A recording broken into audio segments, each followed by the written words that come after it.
बीच आपको संसद सत्र के 7वें दिन की कार्यवाही के लिए सीधे लिए चलते हैं, जहां पर धन्यवाद प्रस्ताव पर चर्चा होनी है। लोकसभा में पीएम मोदी नेता प्रतिपक्ष का जवाब देंगे और थोड़ी ही देर में वो सदन को संबोधित करेंगे।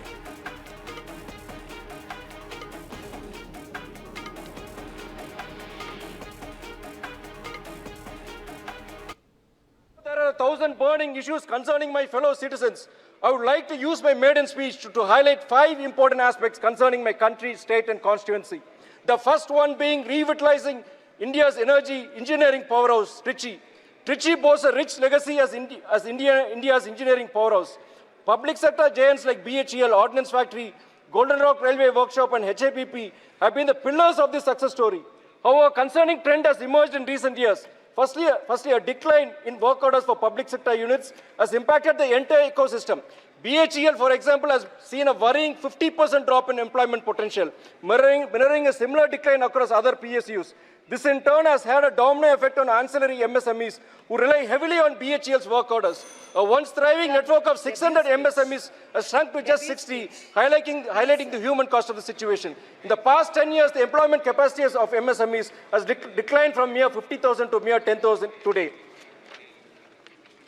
So I request the government to do the necessary to revitalize the public sector units in my constituency. Sir, just 2 minutes, sir. This is my maiden speech. Sir, secondly, I would like to emphasize the plight of the Tamil Nadu fishermen who have faced aggression and violence from the Sri Lankan Navy for more than 3 decades. I urge upon the Union government, especially the Honorable Prime Minister Modi ji and the Honorable External Affairs Minister Jaishankar ji, to immediately take steps either to retrieve Kachetivu or restore the fights of the fishermen in the traditional fishing area. अध्यक्ष जी बहुत बहुत धन्यवाद। आपने हमें आज महामहिम राष्ट्रपति जी के अभिभाषण पे बोलने का मौका दिया है। मैं इस सदन में तीसरी बार आया हूं और मैं दिल्ली से नॉर्थ ईस्ट दिल्ली के जनता का बहुत धन्यवाद करना चाहता हूं, जिन्होंने हमें तीसरी बार चुन के भेजा और सिर्फ हमें ही नहीं भेजा बल्कि हमारे दिल्ली के 7 के 7 लोगों को तीसरी बार जिता करके भेजा है। हम सभी यहाँ सांसद खड़े हैं, जरा इनका संरक्षण करें अध्यक्ष जी। मात्र मुझे ही नहीं भेजा बल्कि हमारे 7 के 7 सांसदों को तीसरी बार भेजा और नरेंद्र मोदी जी में वो विश्वास दिलाया।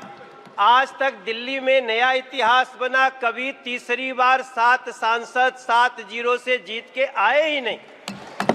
ये विश्वास है हमारे नरेंद्र मोदी जी के प्रति, देश के प्रधानमंत्री जी के प्रति। और मैं भारत माता की अध्यक्ष जी जब मैं पहली बार यहाँ आया था तो हमने देखा देश के होने वाले प्रधानमंत्री उन सीढ़ियों पर माथा रख के आगे बढ़ रहे थे। जब हम दूसरी बार माननीय अध्यक्ष जी, जब हम दूसरी बार 2019 में जब हम संसद में आए तो हमने देखा देश के प्रधानमंत्री पद पे आ रहे नरेंद्र मोदी जी ने सबसे पहले संविधान को ऐसे माथा झुका करके प्रणाम किया। वो दृश्य हमारे लिए और मैं समझता हूं मेरे सभी साथियों के लिए, हाथ में संविधान लेना भी ठीक है, लेकिन संविधान लहराना और संविधान की पूजा करना दोनों में अंतर है। हमने नरेंद्र मोदी जी को संविधान की पूजा करते हुए देखा है। इसलिए मैं बड़े ही विनम्रता से कहना चाहता हूं, राष्ट्रपति जी के अभिभाषण के बाद मैं जब दिल्ली के ही अपनी कुछ बातें करूंगा, दिल्ली के ही सौभाग्य को देखूंगा। कोई द्वारका एक्सप्रेस पे जाकर के गाड़ी चलाता होगा तब उसको समझ में आता होगा कि सरकार क्या होती है और कैसे लोगों का काम होता है। NH24 पे जाते होंगे, आज दिल्ली मेरठ तक चली गई है अध्यक्ष जी।